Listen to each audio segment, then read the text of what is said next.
Pues buenos días a todos, muchas gracias, muchas gracias, Nayara. Hoy estamos ya en la quinta jornada, parece que fue ayer, bueno, no hace tanto, ¿verdad? Comenzamos hablando, cuando nos conocimos, de que mi principal objetivo era y es compartir mis experiencias acerca de la mejor manera de fortalecer la confianza en las exportaciones, pues mediante el mejor conocimiento de los... Dice que el sonido no es muy bueno hoy. Yo no oigo nada, dice, se oye fatal. Ay, a ver cómo hacemos. ¿Puedes parar un instante la grabación?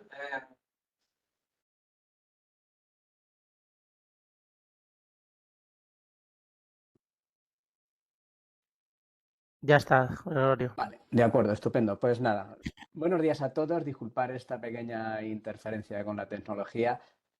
Comentaba diciendo que estamos ya en el quinto día. Comenzamos hablando desde, pues eso, que mi objetivo era compartir experiencias en relación con la forma de ganar confianza con las exportaciones a través de un mejor conocimiento de las herramientas que nos puedan llevar a que sean los menos posibles los riesgos, tanto los riesgos país, riesgos de fraude, riesgos legales, de impago, riesgos técnicos, logísticos, etcétera. En definitiva, hay que marcar una estrategia para el procedimiento de exportación y, bueno, pues esta planificación yo creo que es lo que hemos estado viendo durante estos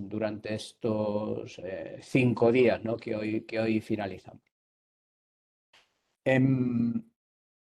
Hoy vamos a ver por fin, después de ver todos estos aspectos previos, vamos a hacer el seguimiento, vamos a ver el seguimiento del cobro. No sé si de los que estáis aquí todos tenéis estas responsabilidades o no. Podemos pensar que esta tarea no nos corresponde, pero la realidad es que esto hay que hacerlo, sea una tarea nuestra, o sea del director financiero, o sea del compañero que tenemos aquí. Es evidente que el cobro pues afecta al buen fin de la operación, ¿no? De esta operación y de las venideras. Vamos a ver qué rutina hemos de seguir con independencia de a quién corresponda dentro de nuestra organización. Vamos a ver cómo hacemos este seguimiento del cobro. Sin embargo, quiero que en primer lugar os voy a presentar un resumen de todas las cláusulas adicionales que deberíamos añadir o bien a nuestros contratos de compraventa o bien a nuestras facturas pro forma. Cada uno que lo vea en cuál es el momento de poder ir incorporando estas cláusulas que hemos visto en estos días y que considero que son muy interesantes por el hecho de que pensemos que pueden ser conocidas. La realidad es que es importante incorporarlas para evitar sorpresas de última hora justo cuando llega ese momento de cobro, ¿no? Vamos a ello. Aquí tenemos la factura comercial. Hemos hecho el día anterior un ejercicio de cómo se conformaba una carta de crédito stand-by. Bueno, pues siguiendo con esta misma historia, vamos a repasar todos aquellos aspectos que tiene que incorporar o que se deben evaluar el incorporar a esta factura comercial, ¿no? Decíamos, la inspección de la mercancía en origen, la reserva de dominio, es decir, si la mercancía sigue nuestra o sigue siendo de nuestra propiedad o no hasta que se reciba el pago final, o si realmente con la entrega de la mercancía entendemos que hemos pasado esa propiedad, se la hemos pasado a nuestro cliente. Los intereses que pueda haber por la demora en el pago, con independencia de que luego se apliquen o no se apliquen, qué documentos hay que presentar, fecha de rescisión del contrato en el caso de que no se produzca una entrega o una recepción, qué responsabilidades hay por las demoras, límites, si vamos a fijar un lugar de examen de esa mercancía a la llegada, plazo que va a tener nuestro cliente para notificar la no conformidad a esa llegada, qué límite le vamos a poner precisamente a esta responsabilidad de la no conformidad, qué ley vamos a aplicar. Recordad que es interesante, puesto que estamos hablando de una transacción internacional, de que hemos de ganar desde el primer momento la confianza con nuestro cliente. Entonces, decir que la ley que vamos a aplicar es lo que diga la Convención de las Naciones Unidas sobre los contratos de compraventa, pues me parece un aspecto ideal, ¿no? Y añadiendo esta parte, evidentemente, dice, y en la medida en que tales aspectos no sean cubiertos, pues evidentemente será la ley española. Esto no es un capricho mío, sino es realmente seguir lo que son las recomendaciones precisamente de la Convención de Viena.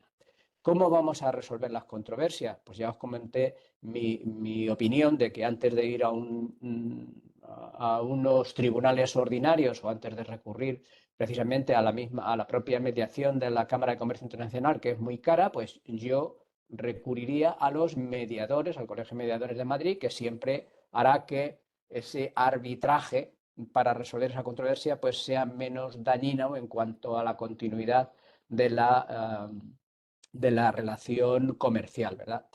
Y otras especificaciones muy concretas que tengan que ver con nuestra mercancía y, bueno, desde luego con la prórroga automática. En cuanto a los contenidos de las facturas, pues es muy importante que contenga los términos de entrega, en este caso es un CIP, el importe y la moneda, no se nos olvide la moneda, en este caso vemos que la transacción tiene que ver con un exportador español, con un importador que está en Reino Unido y sin embargo la transacción la estamos haciendo en dólares. O sea que no tenemos que dar nada por hecho. No es la primera vez que me hubiera encontrado con una factura en la que solo pone la cantidad, dando por hecho de que efectivamente estamos hablando del euro por el hecho de estar aquí en España, ¿no?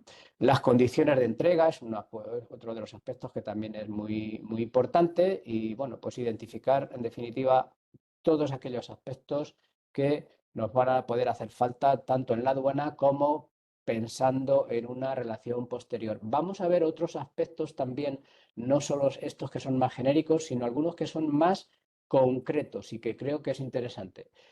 Como siempre podéis participar, pues tanto como así lo consideréis, ¿no? Otro anexo que yo le pondría a esta factura comercial, dependiendo de los casos, pues en las condiciones de entrega. Evidentemente, si en las condiciones de entrega son con costes por nuestra cuenta y evidentemente el Incoterm lo que señala es el punto de llegada, lo que tenemos que señalar también es el punto de origen, es decir, dónde se transmite el riesgo de cara a nuestro cliente, de cara a que la cobertura del seguro pues vaya desde aquí. En este caso, pues podría ser la toma de carga o bien desde los almacenes en Villacañas o bien en el puerto de Algeciras, si recordáis el caso que habíamos estado viendo. Esto es importante añadirlo. En mi opinión, no sirve solo poner como la condición de entrega al punto de llegada, que fuera el puerto de Nueva York o la ciudad, en este caso sería el puerto de Nueva York, ¿no? Continuamos. Si las mercancías tienen que ver con alimentos, pues que el contenedor pues sea de unas características concretas, ¿no? De lo que se llaman contenedores del tipo del food grade. Es importante también hacerlo constar. Si en la forma de pago hemos pactado de que va a existir el confirming, que vamos a utilizar las líneas de riesgo que el banquero de nuestro cliente le ha concedido, pues sería interesante añadir una cláusula como la que aquí figura para que no nos encontremos con la sorpresa de que hagamos la venta y cuando lleguemos a utilizar la línea confirming, pues esta haya sido cancelada.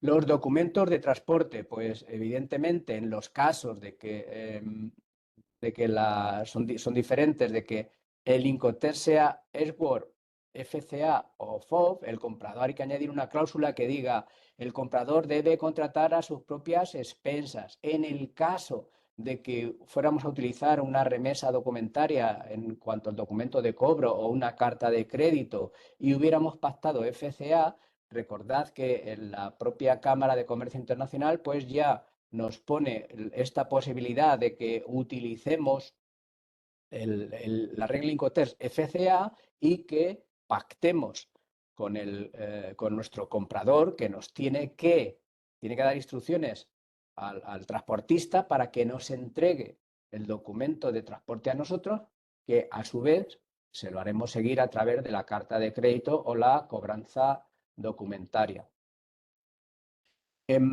Documentos de seguro, pues en los términos de estas características y la regla Incoterms SWORD, FCA, FARFO o CPT, pues añadiríamos una cláusula diciendo, oye, cliente mío, mi querido amigo, es tu responsabilidad contratar un seguro de carga. Cubriendo, decimos, oye, te recomiendo que sea con las cláusulas A del Instituto de Aseguradores de Londres.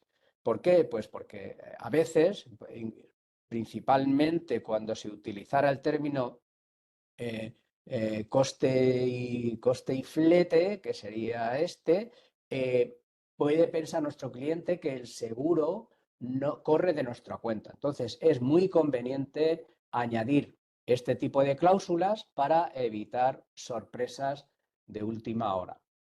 En el instante del despacho de exportación, recordad que insistía mucho durante estas jornadas que la regla Incoterms SWORD, pues que tiene dos debilidades. Una, el asunto de la carga de las mercancías, que la podíamos salvar incluyendo en el Incoterms la expresión mercancía cargada, mercancía a bordo.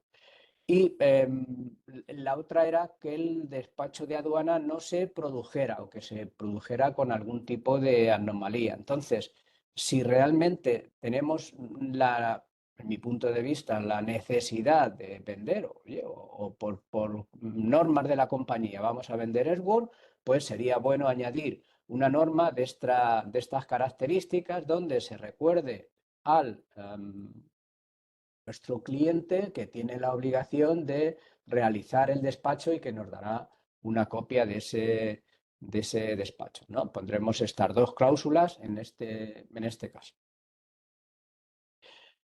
Si el término que hayamos escogido es el término FCA, pues también hay que decir que el comprador tiene la obligación, esto es un asunto de las reglas y normas de Incoterms, pues que si nosotros tuviéramos alguna necesidad de algún tipo de ayuda una vez que la mercancía ha salido de nuestros almacenes, puesto que efectivamente el transporte no lo hemos contratado nosotros, porque tiene la obligación de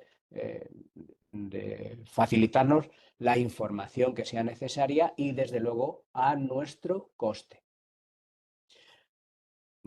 Seguimos. Traigo ahora un asunto que considero que es bastante importante.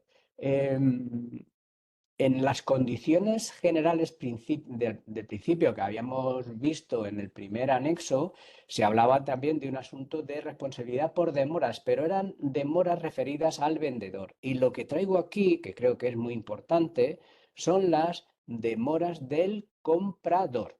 Entonces, para mí es muy importante añadir cada vez más, esto es un asunto que nosotros estamos vendiendo en términos donde nuestro cliente se va a ocupar del transporte principal, con lo cual, pues, esto tiene que quedar claro qué es lo que ocurre, ¿no? Si nuestro cliente se demora, ¿no? Pues yo creo que habría que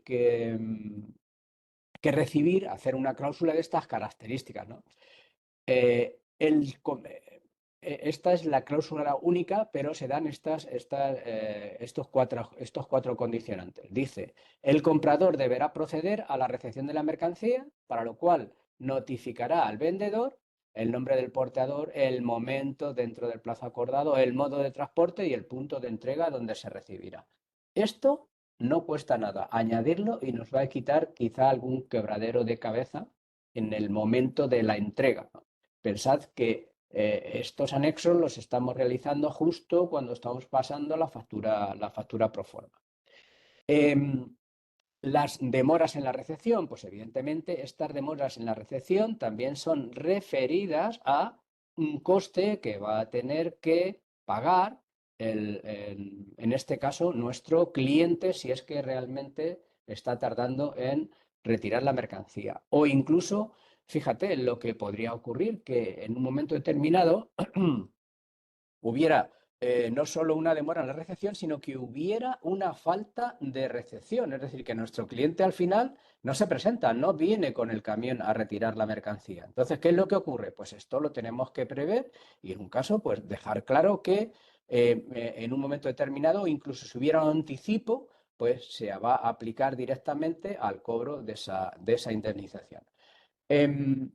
No creáis que esto es un ejercicio teórico. Esto, pues lamentablemente tengo que hablar que me estoy refiriendo a casos completamente reales, ¿eh? Son casos reales que, queramos o no, nos cuesta algún disgustito.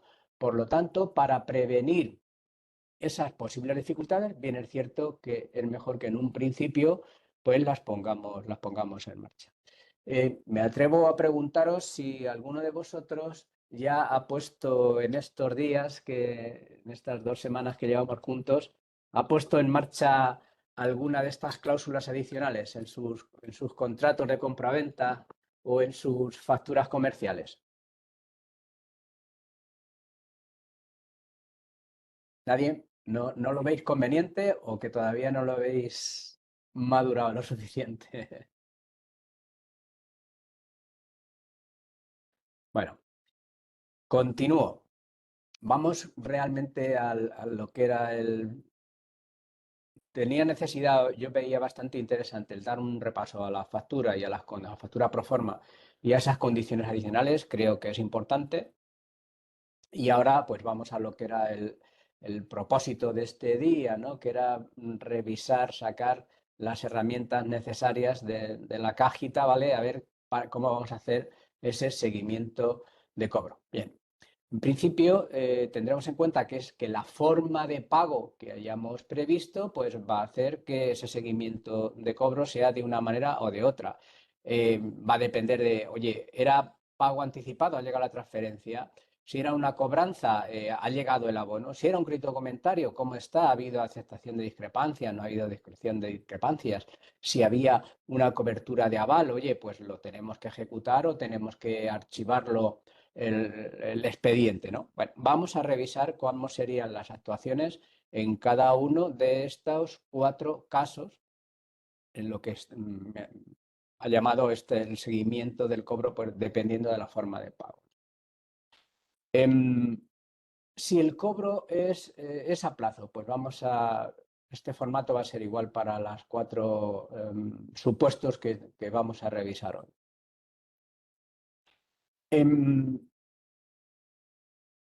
Dice, continuando con lo que son las normas que dicta la Cámara de Comercio Internacional, si hay un cobro a plazo, dice que a menos que se acuerde otra cosa, em, lo diré, que aparte de que haya otros plazos pactados, lo que dice la Cámara de Comercio Internacional, en lo que decíamos el contrato de la Convención de Viena, tenemos un plazo de 30 días a partir de la fecha de factura. Esto es siempre que no se acuerde otra cosa. ¿Qué tendremos que tener en cuenta? Pues evidentemente implica que tenemos que comprobar si se han recibido los fondos. ¿Para qué? Pues para cerramos el expediente o bien que tengamos que reclamar los fondos a nuestro cliente y, si esto es así, en este mismo instante, reclamar también a nuestra compañía de seguros, a la COFACE, a Crédito y Caución, a Solunion, en fin, a quien sea, ¿no? Esto lo tenemos que tener en cuenta. ¿Para qué? Pues para, evidentemente, que no se nos pasen los plazos que tengamos pactados de reclamación con nuestra compañía de seguros. Hay que agendarlo. Esto o sí es la mejor manera. La mejor manera es que tengas una rutina para agendar cuando tenemos previsto el cobro de la factura. Si evidentemente con nuestro cliente hemos pactado un cobro a 60 días, pues esto no es nada más que una recomendación de la Convención de Viena. Vamos a ver cómo sería el procedimiento si, y ¿Qué aspectos debemos tener en cuenta si el si el cobro fuera con una remesa o cobranza documentaria? Seguimos un poco con lo que es la exposición de, de las normas de la Cámara de Comercio Internacional. Bueno, pues lo que tenemos que primero distinguir es si eran documentos contra pago o si eran documentos a un pago diferida, a una fecha determinada. Si no decimos nada en esa cobranza, pues son documentos contra pago.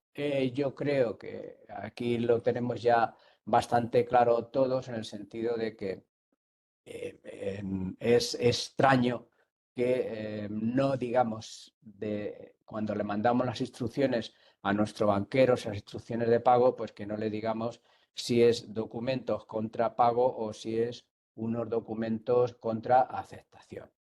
Estoy convencido de que eso lo vamos a hacer. Y lo que también tengo muy claro por mi experiencia es que con independencia de la fecha prevista para ese pago, pues no suele ser exactamente el día del vencimiento cuando estamos recibiendo los fondos. Por tanto, en mi punto de vista, pues tenemos que añadir un plazo de entre 7 y 10 días naturales, pues para empezar esa gestión de interesarnos por el cobro en el caso de que no hubieran llegado los fondos a nuestra cuenta. Es un asunto de cortesía comercial sin más historia. Podríamos exigir o empezar esas gestiones pues el mismo día del pago, pero teniendo en cuenta que esa demora en que se vea los abonos en la cuenta puede ser no por una negligencia en el momento del reembolso de nuestro cliente, sino que puede ser pues, por motivos de las entidades financieras que están interviniendo en ese reembolso, hay que entre 7 y 10 días naturales sería un plazo de cortesía comercial interesante. Bueno, ¿qué vamos a hacer? Pues evidentemente vamos a comprobar la cuenta. Si ya tenemos el dinero, pues nada, cerramos el expediente, aquí paz y después gloria. ¿Que no hemos recibido el dinero? Pues tenemos que tener un protocolo pues, para ver cómo hacemos. En este caso, como hemos dicho que es una remesa, una cobranza, pues en lugar de dirigirnos a nuestro cliente para reclamarle los fondos o la situación del pago, pues nos vamos a dirigir a nuestro banco para que reclame los fondos o la situación. Y en paralelo, pues si de una manera suave, decir, oye, mi banco todavía no me ha dicho nada, ¿le has dicho tú algo al tuyo? Pues algo más, digamos, más suave. Y volveremos a agendar para ver si efectivamente esto ha llegado. Aquí otros 10 días naturales, yo creo que es un buen plazo para que contesten principalmente los entidades financieras, nuestro banco y lo que le haya respondido el banco que ha estado gestionando el cobro allá en la remesa. ¿Se mantiene la situación de impago? Pues en este caso, bueno, si hemos cobrado, se acabó, cerramos el expediente y ya está. ¿Se mantiene la situación de impago? Pues hemos de evaluar tres situaciones bien diferentes. Si repatriamos la mercancía, si esa mercancía es posible venderla a otro cliente en el país donde principalmente, claro, y de una forma más deseable, que este otro cliente esté también en el país donde está ya la mercancía en los puertos para despachar, ¿no? O bien considerar si se abandona la mercancía en destino. Este sería la situación. Y evidentemente lo que está muy claro es que es importante que los plazos de impago que tenemos para informar, como en el caso anterior, a la compañía aseguradora, para que no se vea perjudicada por una reclamación fuera de plazo. Evidentemente, estos asuntos de la repatriación de la mercancía, la venta a otro cliente o el abandono, pues es siempre que los documentos sean contrapago. Si es contra aceptación, pues posiblemente nuestro cliente ya haya dispuesto de esa mercancía. ¿Alguna duda? ¿Algo que queráis comentar?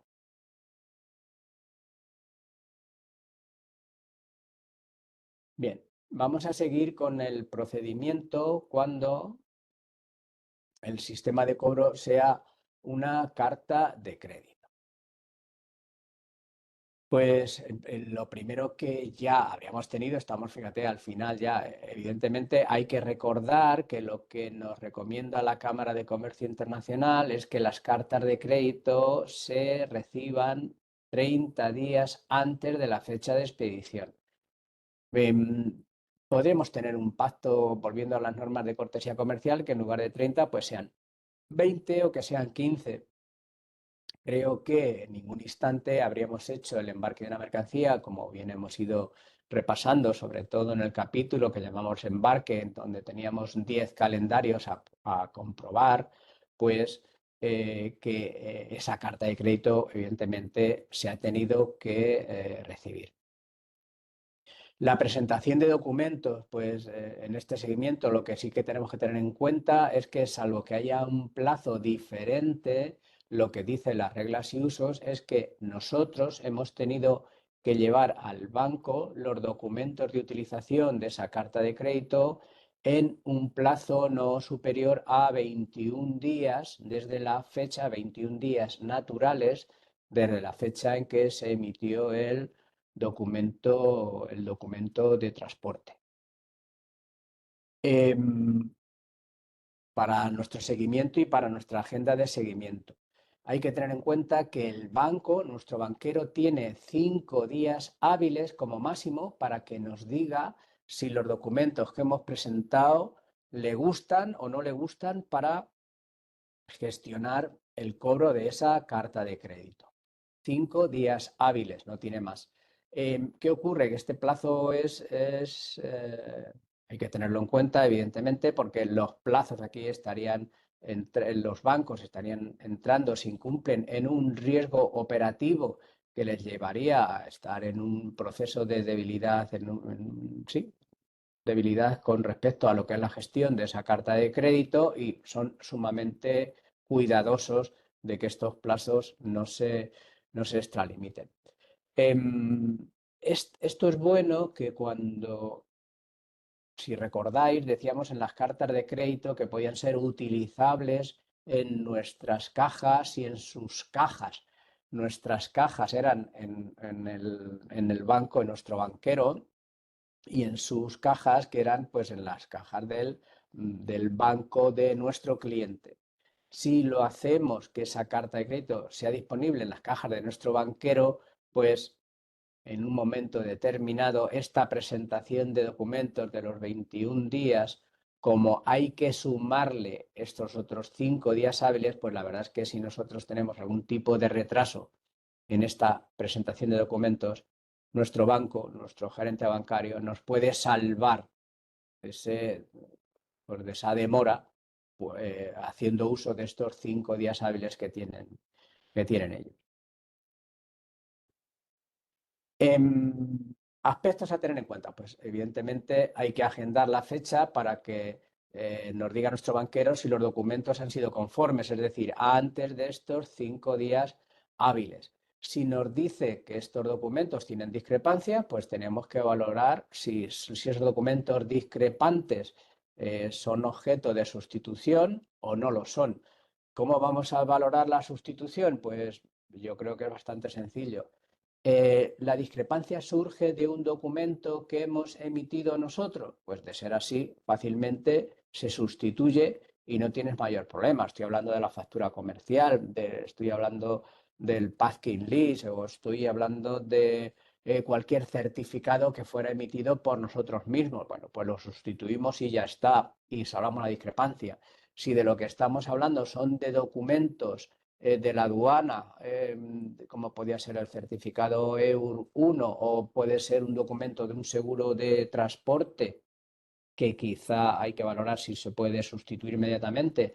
O si es un documento de embarque, el documento de embarque ya es mucho más difícil, puesto que hay que pensar que ese documento de transporte ya salió hace algunos días de nuestro entorno, ¿no? Salió de nuestro entorno pues desde el instante en que se produjo la carga de la mercancía. Hay que agendar también una nueva fecha pues, para conocer la situación del cobro. Si hubiera discrepancias hay que contactar con nuestro cliente para que nuestro cliente acepte esas discrepancias cuanto antes y si no las hubiere, pues hemos de agendar la fecha de cobro o vencimiento. Aquí sí que no existe una cortesía comercial. Aquí no vamos a dejar ningún día de demora.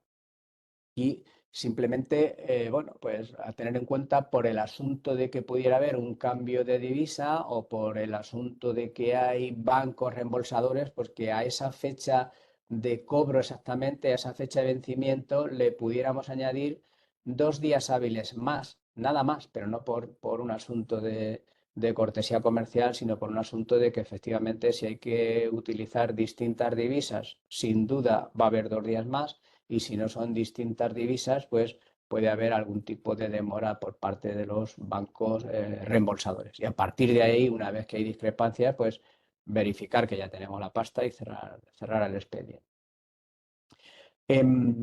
Quiero traer en este sentido de la carta de crédito por recordar un poco lo que antes os había comentado de las cláusulas adicionales, de lo que es el conocimiento de embarque cuando hayamos pactado como documento de transporte un documento de embarque marítimo que tenga la expresión a bordo y resulta que nosotros no hemos contratado ese contrato, ese transporte principal, ¿no? Hemos vendido en condiciones FCA. ¿Qué es lo que ocurre? Pues que tengo que recordarlo, perdonad que sea un poco pesado en este sentido, pero si estamos con una cobranza o estamos con una carta de crédito, en el caso anterior en tenemos que incluir esta cláusula en las condiciones adicionales. ¿Para qué? Pues para evitar sorpresas, para evitar que nuestro cliente se lleve la mercancía y nosotros no podamos acceder a la gestión de cobro si es remesa o no podamos acceder al cobro de esa carta de crédito, ¿no? Con lo cual es un asunto muy relevante y muy a tener en cuenta. ¿Alguna cuestión que se os presente? ¿Alguna duda?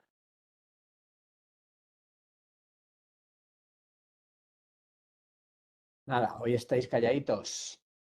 Vamos a ver cómo sería el seguimiento del cobro en el caso de que, de que nuestra exportación estuviera cubierta por una garantía, por una carta de crédito stand-by, ¿no? Por una carta de crédito stand-by. Veamos los procedimientos y los aspectos a tener en cuenta. Bueno, pues como ocurría con la carta de crédito, digamos, normal, de lo que llamamos las cartas de crédito de exportación, lo que recomienda la Cámara de Comercio Internacional es que esté en nuestro poder al menos 30 días antes de la fecha de expedición. Lo que personalmente tengo muy claro es que tiene que estar en nuestro poder antes de la fecha de expedición, al ser posible 30 días, pero antes de la expedición, sin duda. Otro asunto que tenemos que tener en cuenta para hacer este seguimiento del cobro es qué instrucciones de ejecución trae esa carta de crédito stand-by, esa garantía, para que se pueda ejecutar pues, dentro del vencimiento, dentro de las fechas que ahí se fijen, ¿verdad? Y evidentemente, pues lo que tenemos que hacer es verificar si he recibido el cobro. Si se ha recibido, pues no se ejecuta la garantía. ¿No hemos recibido el cobro? Pues entonces claro que lo vamos a ejecutar y vamos a esta parte, a ver qué hacemos. Bueno, pues como si fuera un pago diferido cualquiera, pues miraremos si hemos recibido los fondos, cerramos el expediente, si hemos recibido los fondos y de no ser así, lo que vamos a hacer es que vamos a reclamar directamente a nuestro cliente. Estamos actuando igual que si tuviéramos un cobro por transferencia a un plazo determinado. Es decir, hasta este instante estamos ignorando que tenemos una garantía bancaria en stand-by, la tenemos ahí guardadita en el cajón. Y al cliente simplemente dice, oye, que no he recibido los fondos. ¿Has dado instrucciones? ¿Qué me puedes decir en este sentido, ¿no? Y a partir de ahí, si se mantiene esa situación de impago, pues sí que vamos a solicitar a nuestro banquero lo que es la ejecución de la garantía. ¿Qué asuntos tenemos que tener muy en cuenta cuando vamos a ejecutar la garantía? Pues, desde luego, que la reclamación se realiza, esa reclamación de pago, que se realiza dentro de las fechas previstas, con lo cual tenemos que agendar muy bien cuál es el vencimiento y qué plazos tenemos, y que el segundo asunto es que esa reclamación se realice exactamente en los términos que se indique en la garantía. Si recordáis, cuando estuvimos viendo el día anterior la stand-by, decíamos que una garantía, una carta de crédito stand-by se ejecutaba de una forma muy sencilla. Una, con una certificación nuestra, en este caso, como beneficiarios, diciendo que nuestro cliente ha incumplido con sus obligaciones de pago y que en qué consiste ese incumplimiento. Pues diciendo, pues mire, es que me tenía que haber pagado en no sé qué fecha y no lo ha hecho porque ha habido una mercancía que se refiere, esto es documentación adjunta, que podía ser, os comentaba, pues una copia, una fotocopia de la factura comercial y una copia o una fotocopia del documento de transporte. Pues todo eso hay que hacerlo dentro de los plazos previstos, dentro de los plazos convenientes. Y a partir de ese instante, pues evidentemente nos vamos a agendar el seguimiento para obtener noticias de nuestro banco. Aquí casi, mirad que os he escrito 15 días naturales. Yo casi con 15 días naturales estamos hablando de 3 semanas. Yo creo que con 2 semanas va más que suficiente, incluso en, lo diré, estos son 2 semanas, son 2 semanas. Yo creo que si hoy que es un martes, pues yo creo que si hoy llevo la reclamación a mi cliente, el próximo martes ya lo tendría agendado para volver con mi banquero a pedirle los dineros, no para decirle la situación, sino simplemente decir, oye, que no veo el abono, ¿qué pasa? ¿Vale? Porque pensad que estamos hablando de una garantía internacional, una garantía bancaria con el carácter irrevocable que eso conlleva.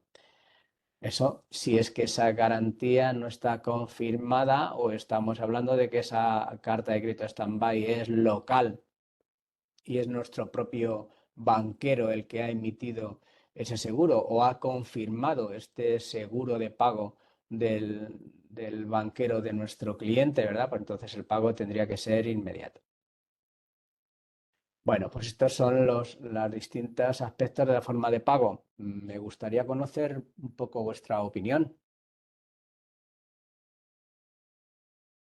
¿Alguno de vosotros se dedica a estas tareas?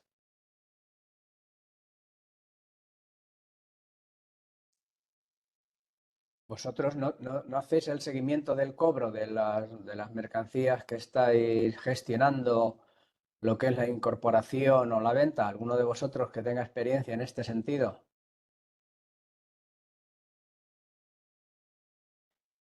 Pues nada, continuamos. Em, ya hemos visto la forma de pago y ahora vamos a sacar otra herramienta de la caja, del cajón de los truenos.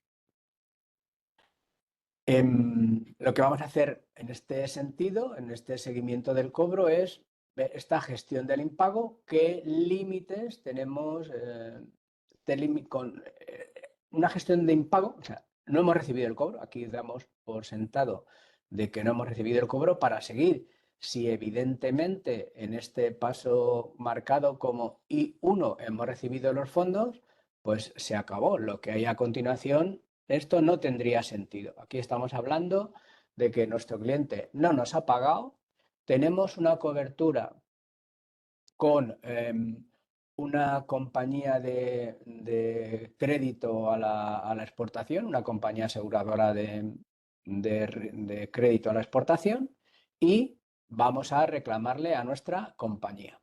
Evidentemente, pues tenemos que ver los plazos y las coberturas que hemos tenido. Un poco por recordar qué es lo que tendremos, qué es lo que tenemos que hacer. Vamos a ver los procedimientos y aspectos a tener en cuenta. Bueno, tenemos que recurrir a nuestra compañía aseguradora de crédito a la exportación. La reclamación se ha de realizar conforme a las condiciones pactadas, teniendo muy en cuenta las fechas de avisos y la documentación que hay que aportar. Esto lo vamos a tener fresco porque habíamos dicho que en el seguimiento de los 4 pagos anteriores habíamos revisado las condiciones de nuestra compañía aseguradora de crédito a la exportación para que no se nos pasaran los plazos de aviso, ¿no? Luego esto ya lo habríamos tenido en cuenta. Habrá llegado en este instante pues el momento de aportar la documentación que nos exija el contrato que tengamos pactado, las condiciones que tengamos pactado con nuestra compañía aseguradora. Implicaciones que hay que tener en cuenta, pues efectivamente, que hay que ser extraordinariamente cuidadosos tanto con los avisos como en la forma de reclamar. ¿Qué podría ocurrir? Pues podría ocurrir que efectivamente aquí estamos hablando de que vamos a gestionar el impago dentro de unos límites autorizados, ¿vale? Pero ¿qué ocurre si esos límites no están autorizados? Pues que tendremos que hacer otro tipo de gestión. Tendremos que echar mano otra vez de la caja de herramientas y a ver qué hacemos en este caso. Pues en este caso lo que vamos a hacer es gestionar. O bien, si hay sobregiros, es decir, si la venta está cubierta por nuestra compañía de seguro a la exportación y hay un sobregiro, o simplemente que hay discrepancia comercial. Puede ser uno de los dos casos.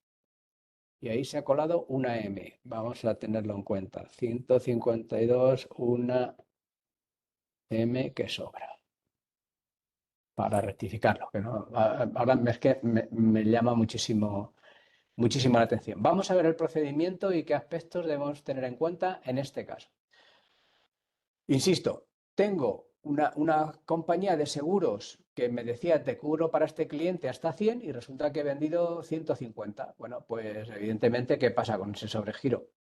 Y la segunda, sí, es que mi cliente dice, no, es que la mercancía no se ajusta a lo que hemos enviado. En cualquiera de los dos casos estaríamos fuera de la cobertura de nuestra compañía de seguros.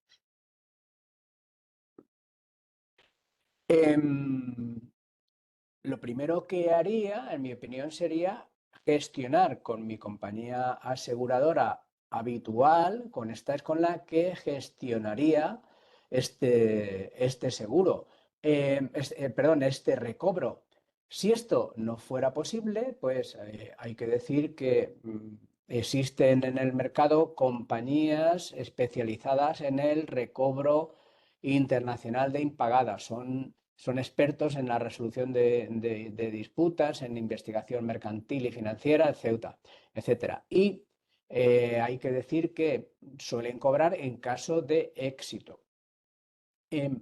¿Dónde está la importancia de que efectivamente estas compañías de recobro de impagados tengan éxito? Pues en recurrir a ellas de una manera inmediata, de no dejar que pase el tiempo para que nuestro cliente pues, pueda hacer cualquier tipo de levantamiento de bienes o incluso que lleguen a desaparecer. Esta gestión la tendríamos que hacer, la gestión de impago, no hay que dejar la factura en un cajón, sino que tenemos que recurrir a estas compañías internacionales de pagos de una manera inmediata, tan pronto como sea posible. Y si alguno de vosotros tiene una factura dentro del cajón, pues me pongo a vuestra disposición para gestionar este recobro internacional. ¿Qué es lo que hacen estas compañías? Bueno, pues que utilizan los medios, los modos, las formas y las maneras de gestionar el cobro de impagados en el país de que se trate, de acuerdo con las formas más habituales en el país de que se trate, no teniendo en cuenta, pues en este caso, el país del exportador, sino dónde está situado el deudor y qué medios son los más ágiles para recobrar esa deuda en destino. No es que haya una super mega compañía con cobradores en todo el mundo, sino que estas compañías de recobro internacional tienen asociaciones con compañías de recobro de impagados en los distintos países. Aspectos que tendremos en cuenta. Bueno, pues dice que es relevante incluir cláusulas adicionales en la factura pro forma y en el contrato de compraventa. Pues, ¿para qué? Dice, pues para la resolución de controversias, ¿cómo las vamos a arreglar? Que decíamos, o utilizando la propia Cámara de Comercio Internacional, que ya os lo he dicho varias veces, es cara la utilización del arbitraje de la Cámara. Los tribunales ordinarios lo que van a hacer es que van a causar un grave daño en la relación comercial y habría que recurrir, en mi punto de vista, pues a lo que es el arbitraje y en este caso, como ya hemos visto en las condiciones anteriores, pues este reglamento, ¿no?, del Colegio de Mediadores de Madrid. ¿Vale? Esto es en el caso de que haya una gestión compleja de lo que son el impago cuando hay un sobregiro o cuando hay una discrepancia comercial. ¿Visto? ¿Alguna duda?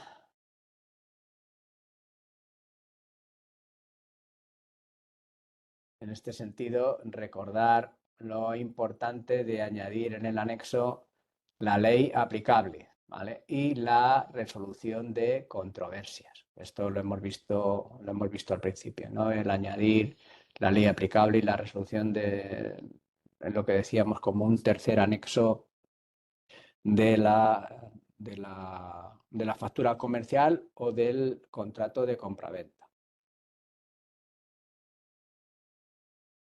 ¿Dudas que os surjan?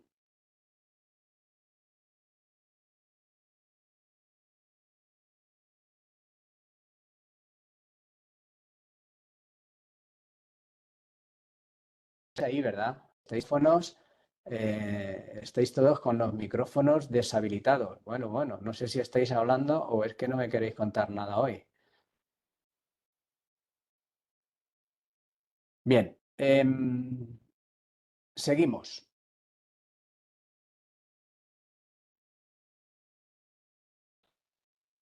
Ya hemos hecho el seguimiento del cobro, hemos cobrado o no hemos cobrado, hemos gestionado el impagado con nuestra compañía de seguros o bien con otra compañía, con otra compañía de recobros internacionales. Y un asunto que también es muy importante y que hay que tener en cuenta, pues es otro aspecto que sacamos, algo más, ¿no?, en lo que es el seguimiento del cobro. Lo he traído en este capítulo porque creo que es el momento de añadirlo, y es la declaración de cobros y pagos. No sé si vosotros tenéis alguno de vosotros sabéis de qué estoy hablando, de lo que es la declaración de cobros y pagos al Banco de España. ¿Alguno tiene experiencia? Pues espero no romperos mucho vuestros esquemas, ¿no? Solo desde el año 2013 debemos informar directamente como players internacionales, tanto si somos importadores, si somos exportadores, como si somos inversores, como si tenemos cuentas fuera del territorio fiscal español. Debemos informar directamente al Banco de España de todas aquellas transacciones que realicemos con no residentes. Dependiendo de los volúmenes, pues vamos a utilizar, estas declaraciones serán mensuales, serán trimestrales o serán anuales. Y bueno, pues hay que decir que hasta 50 millones, pues tenemos una declaración que es este modelo, el modelo ETE003. Vamos a ver cómo serían cómo serían estas declaraciones de cobros y pagos. Esta es la norma que regula estas declaraciones de cobros y pagos. Es una circular del Banco de España que está publicada en el Boletín Oficial del Estado. La periodicidad puede ser mensual, trimestral, anual, y luego cabe, pues la que entiendo que estamos en estos momentos, la mayoría de los que estamos en estos momentos aquí conectados, que sería la anual resumida. Mensual, ¿cómo sería? Pues dentro de los 20 días siguientes después de cada mes, cuando estamos hablando de transacciones que durante el año anterior pues fueron iguales o superiores a 300 millones de euros. Más de 300 millones tenemos que declarar mensualmente. Si el volumen de nuestras transacciones está entre 100 y 300, pues esta declaración será trimestral. Si nuestro movimiento de transacciones, insisto, que va también no solo de cobros y pagos por importaciones y exportaciones, sino que aquí tendríamos que hablar también de inversiones o movimientos de cuentas fuera del territorio español. Estaríamos hablando de que estos movimientos serían entre 60 y 100 millones, pues ya estaríamos en una declaración anual. Cuando nuestros movimientos están entre 1 millón y 50 millones, podemos acudir a lo que es esta declaración anual resumida, ¿vale? Y si nuestros volúmenes, este es el movimiento telemático que os traigo a modo de ejemplo. En este caso, la declaración anual resumida, que está entre 1 y 50. Y si nuestras transacciones fuera del territorio español con no residentes, estamos hablando de movimientos inferiores a 1 millón de euros, no tenemos que hacer ninguna declaración. Ahora bien, sí que tenemos que tener la información de los cobros y pagos y las transacciones con no residentes a disposición del Banco de España por si nos requiriera que justificáramos algún tipo de movimiento.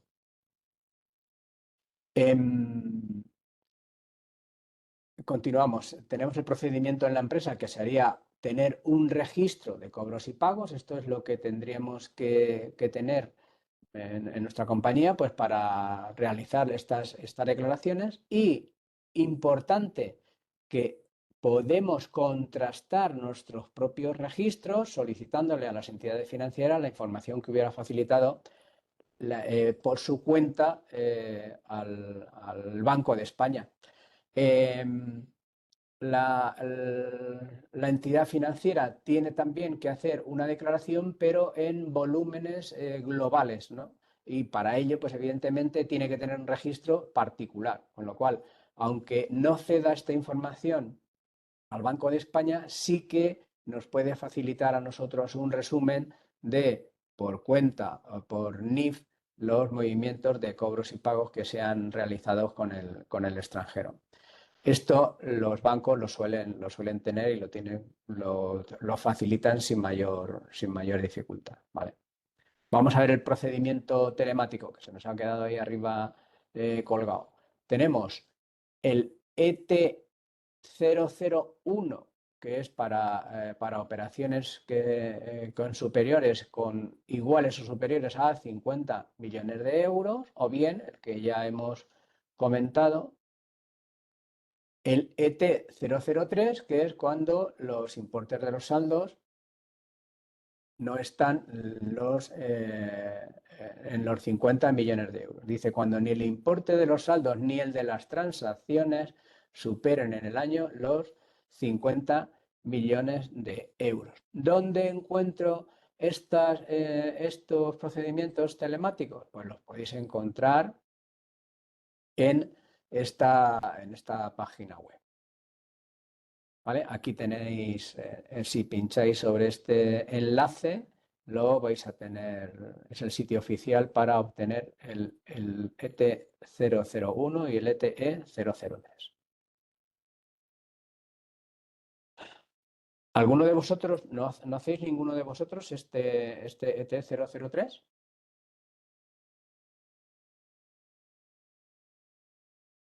Cri, o no lo hacéis o no sabéis que en la compañía se hace. Vamos a ver cómo sería esta presentación anual resumida. Dice, se presentará un poco lo que es el formulario ET003. Como ya hemos comentado, cuando la suma de los saldos en activos y pasivos financieros al 31 de diciembre resultan iguales o superiores a 1.000.000 de euros. Transacciones más la suma de los saldos activos y pasivos, es decir, cuentas que pudiéramos tener en el extranjero, esté entre 1 y 50. Ahí tenemos los conceptos a declarar, ahí tenemos los datos de los aspectos, los apartados que tiene este formulario. Tiene estos tres grandes grupos, lo que son los datos del ordenante, lo que es el periodo de declaración y lo que son los conceptos a declarar. Transacciones y o saldos relacionados con operaciones financieras activas y pasivas con el exterior y el resto de operaciones no financieras con no residentes. Aquí estaríamos hablando de lo que es el resultado de los cobros y pagos de nuestras importaciones y de nuestras exportaciones. ¿Visto? ¿Alguna duda?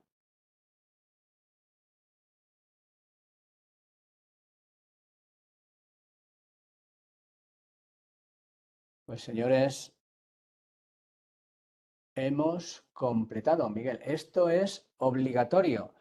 Sí, Miguel, es obligatorio siempre que estés en estos tramos. Si vendes más de si los movimientos con no residentes superan el 1.000.000 de euros. Si estás a partir de 1.000.000 de euros y hasta 50, puedes hacer el formulario ETE3, Miguel.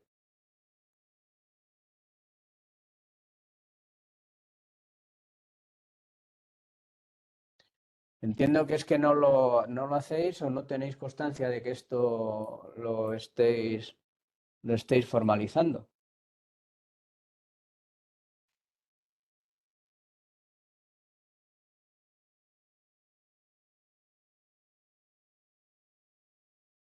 Pues señores, hemos completado. Hemos completado las 10 tareas que tenemos que tener en cuenta a la hora de llevar lo que yo considero que son aquellos aspectos que tenemos que tener en cuenta para que nuestra exportación sea una exportación con éxito, ¿no? Estos aspectos. Y ahora lo que tenemos que hacer es que esta lista de verificación, pues la tenemos que plasmar de una manera ordenada.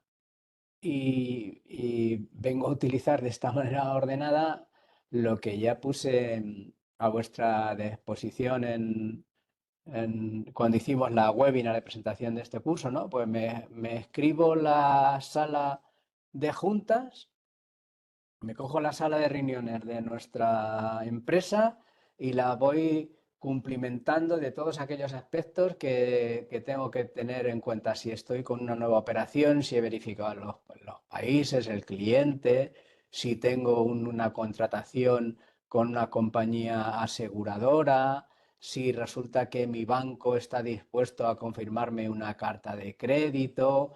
En fin, si el contrato he incorporado las condiciones específicas y las condiciones generales de la compraventa, si he añadido algunas facturas comerciales, si he tenido bien en cuenta el escandallo, etcétera. Y así pues tendríamos que llegar a lo que es la parte esta de cómo hemos cobrado si tengo una cobertura de aval o lo que acabamos de ver ahora mismo.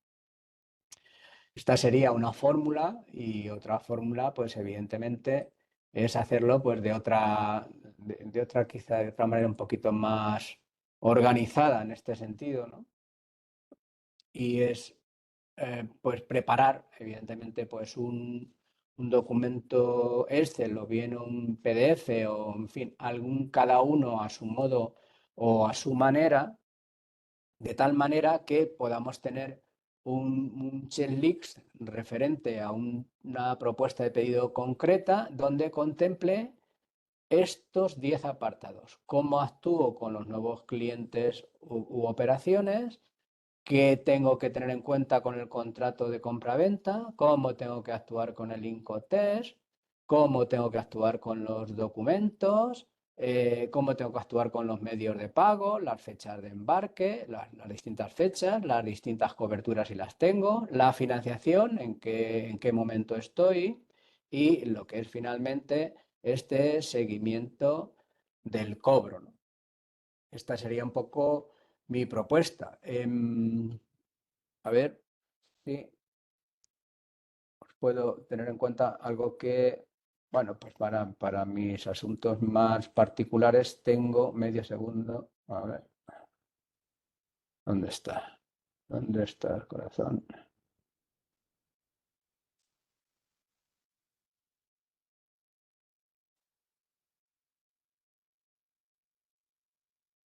Vamos a ir a lo que es lo que yo tengo preparado para mis asuntos más particulares. A ver si se abre.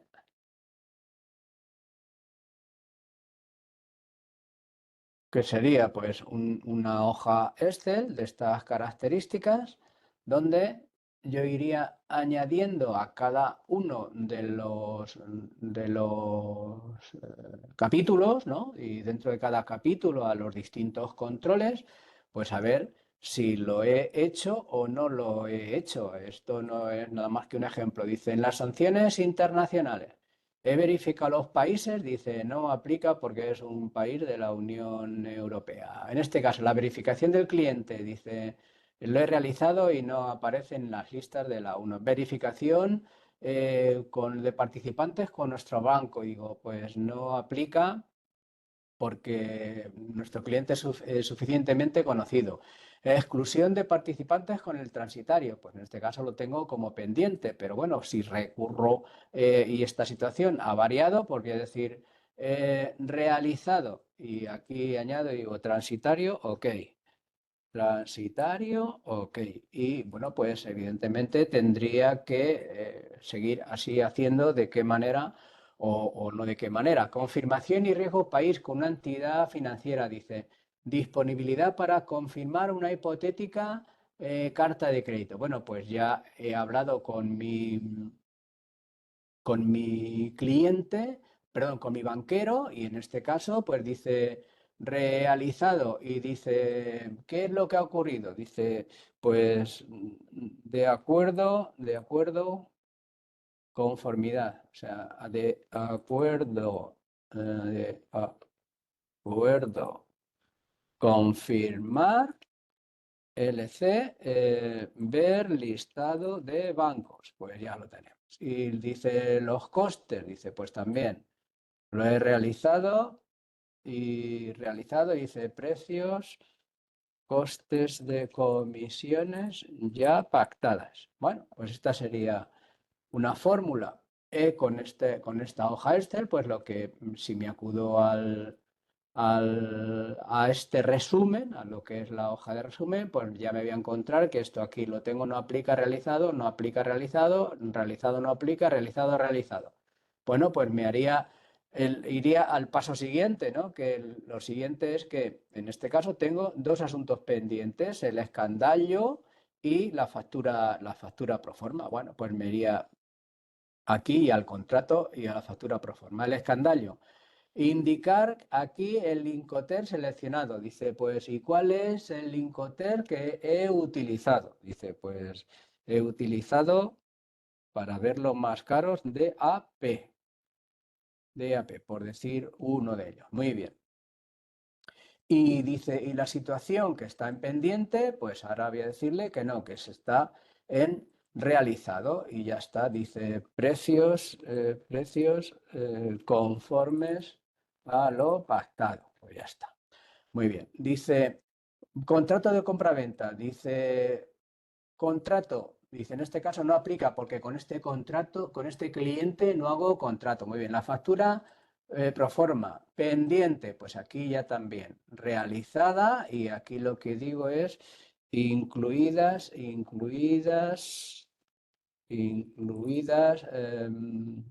cláusulas adicionales de seguro, por decir alguna de ellas. Y me vuelvo a mi resumen y bueno, pues aquí tendría, ves que este resumen pues se va completando. Y así lo haría así sucesivamente.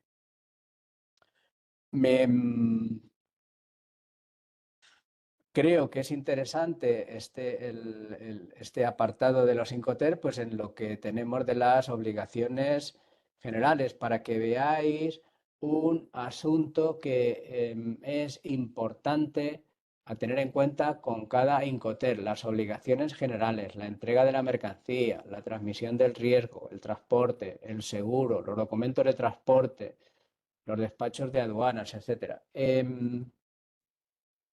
Os voy a enviar unas fichas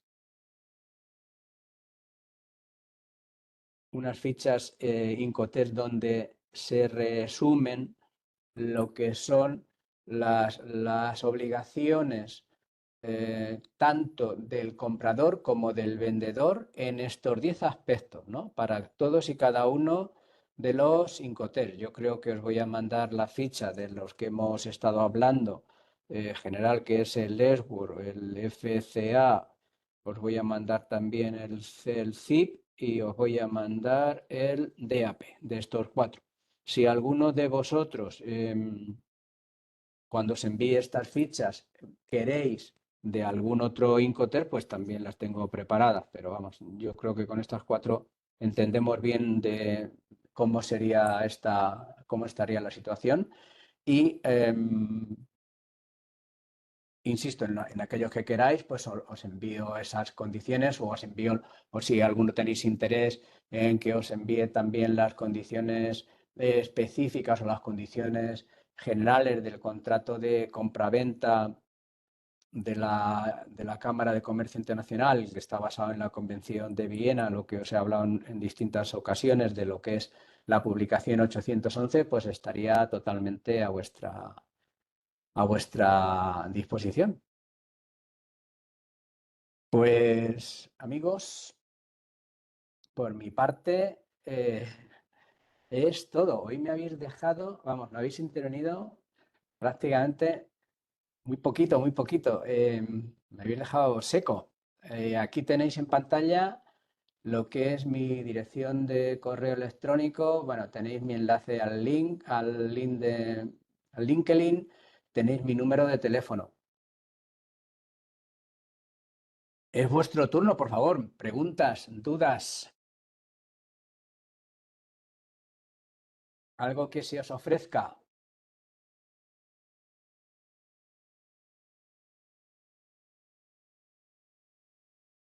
Gracias a ti, Raquel. Dudas a tener en cuenta. Hoy hemos terminado incluso antes. Bueno, pues por mi parte, Julio, gracias a ti. Dice, no pregunta significa que lo has hecho estupendo o que os he dejado dormidos, uno de los dos. Muchas gracias. Pues eso, que por mi parte esto ha sido todo en lo que a esta, gracias a ti, Cristina, en lo que a esta formación que patrocina el IPES. Gracias, Miguel.